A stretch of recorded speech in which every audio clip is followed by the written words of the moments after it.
सधैँ शनि शनि शनि शनि शनि शनि शनि यो काम बिग्रियो शनि, त्यो काम बिग्रियो शनि, यस्तो भयो शनि, चोटपटक लाग्यो शनि, जे भए पनि शनि। प्राय मान्छेहरूले केही समस्या पर्यो भने शनि लाग्यो भन्छन्। कोही गुरुकुमा देखाउन गयो, तिमीलाई त शनि लागेछ, शनिले यस्तो बनायो भन्छन्।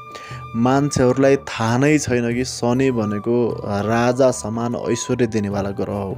शनिले आफूले गरेको कर्म, आफूले गरेको मेहनतको फल जुनसुकै अवस्थामा पनि एकदमै धेरै राम्रो दिन्छ। शनि भनेका न्यायका देवता हुन्। हामीहरूले कहिल्यै पनि 7.5 चल्यो, अढैया चल्यो अथवा शनिको दशा चल्यो भन्ने बित्तिकै मेरो बाबै मेरो जीवन सकियो बिग्रियो भन्ने कहिले पनि सोचना हुँदैन। यदि कुनै कार्यहरूमा बाधाहरू अवरोधहरू आए भने 7.5 अढैया चले पनि शनिले नै असर गर्यो, मैले यसकै उपाय गर्नुपर्छ भनेर बारम्बार त्यही कुरा गरिराख्न पनि पर्दैन, गरिराख्न पनि हुँदैन। फेरि यदि तपाईँको कुण्डलीमा शनिको असर छैन भने त्यस्तो अवस्थामा तपाईँले बारम्बार त्यही ग्रहको नै शनि देवतालाई नै हजुरले दोष दिएर शनिले नै असर गर्यो भनेर बारम्बार शनिलाई नै शनिको नै उपाय गरिराख्नुभयो अथवा शनिलाई नै दोष दिइराख्नुभयो भने तपाईँलाई त्यसले झन् एकदमै धेरै नोक्सान गराउँछ। त्यसैले एकदमै धेरै सजग भएर मात्र शनिको आराधना गर्नु होला। शनिको 7.5 चल्यो, अढैया चल्यो अथवा शनिको दशा चल्यो भन्नुको अर्थ एउटा यो समयसम्म यो राशिलाई अथवा मलाई शनिको दशा मात्रै चल्दैछ भन्ने बुझ्नु। 7.5 भन्ने बित्तिकै खराब नै हो भन्ने होइन। 7.5 शनि भनेको 7.5 वर्षसम्म चल्ने भएकोले गर्दा 7.5 वर्षसम्मको शनिको दशा भनेको 7.5 शनि भनेको हो।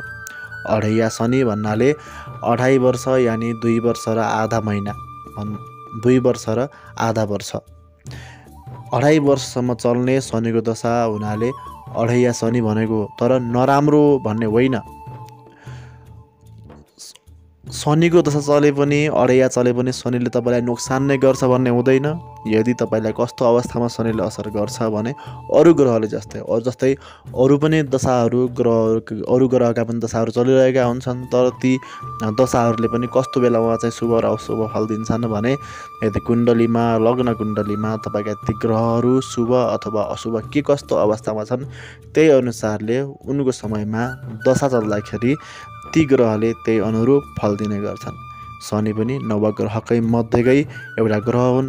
शनिले पनि आफ्नो दशा चल्दाखेरि यदि कुण्डलीमा जुन स्थानमा शनि छन्, जस्तो अवस्थामा छन् त्यस्तै अनुसारले शनिले फल दिने गर्दछन्। शनिले कहिल्यै पनि आफूले नगरेको गल्तीको फल कहिल्यै पनि दिँदैनन्। यदि शनिको दशा चल्दाखेरि तपाईँलाई केही नोक्सान हुन्छ भने तपाईँले बुझ्नुहोस् कि मैले कुनै बेलामा यस्तो गल्ती गरेको थिएँ र त्यो गल्तीको चाहिँ मैले अहिले भोग्दैछु भन्ने तपाईँले बुझ्नु होला। किनकि शनि न्यायका कारक ग्रह हुन्। त्यसैले गर्दा शनिलाई दोष दिँदै गर्दाखेरि मलाई शनि लाग्यो, शनिले असर गर्यो, शनिले नोक्सान गर्यो भन्नुभन्दा अगाडि शनिसँग सँगसँगै अरू पनि दशाहरू चल्दैछन् होला। योगिनी दशा हुन्छन्, अन्तर्दशाहरू हुन्छन्, प्रत्यान्तर दशाहरू हुन्छन्। कुण्डलीमा शनिलाई पनि प्रभाव पार्ने दशाहरू हुन्छन्। सधैँ शनिले मात्रै तपाईँलाई असर गर्दैन, नोक्सान गर्दैन। त्यसले गर्दाखेरि एकपटक राम्रो योग्य व्यक्तिसँग, जतिखेर शनि राहु र केतु बाहेक अरू केही नभन्ने मान्छेसँग होइन, जसले चाहिँ राम्रोसँग कुण्डली हेर्छ र तपाईँलाई त्यो असर के को कारणले गर्दाखेरि भएको भन्ने कुरा तपाईँलाई पत्ता लगाइदिन्छ, त्यस्तो व्यक्तिलाई, त्यस्तो ज्योतिषीलाई तपाईँले आफ्नो जन्म कुण्डली देखाएर शनिको असर छ कि छैन, शनिको कस्तो अवस्था छ, त्यो अवस्था अनुसार शनिले के कस्तो फल दिन्छ सबै कुराहरू बुझेर अनि मात्रै तपाईँले उपाय गर्नुभयो भने उस्तै भएर तपाईँको कुण्डलीमा शनिको दोष नै नहुन सक्छ। शनिको दशा चल्दाखेरि तपाईँलाई झन् राजा समान ऐश्वर्य बनाउने, झन् मान सम्मान इज्जत दिने, सुख प्राप्त गराउने, आफूले सानो कर्म गर्दाखेरि पनि एकदमै धेरै लाभ दिने हो। त्यस्तो प्रभाव पनि तपाईँको शनिको प्रभावले गर्दाखेरि हुनसक्छ। फेरि तपाईँले दोष दिइरहँदाखेरि शनिले बिगार्यो भनेर अरू ग्रहको दोष पनि तपाईँले चाहिँ शनिलाई दिनुभयो भने तपाईँलाई प्राप्त हुने फल पनि तपाईँलाई प्राप्त हुँदैन र उल्टै तपाईँलाई नोक्सान मात्रै बेहोर्न पर्न सक्छ।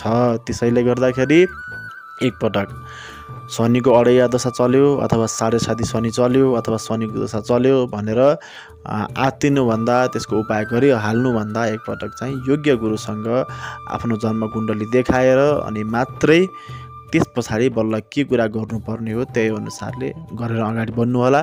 तपाईँलाई पक्कै पनि अवश्य नै लाभ मिल्नेछ। शनि देवताको कृपा आशीर्वाद तपाईँलाई प्राप्त होस्। तपाईँको जीवन मङ्गलमय बनोस्। ओम नमः शिवाय।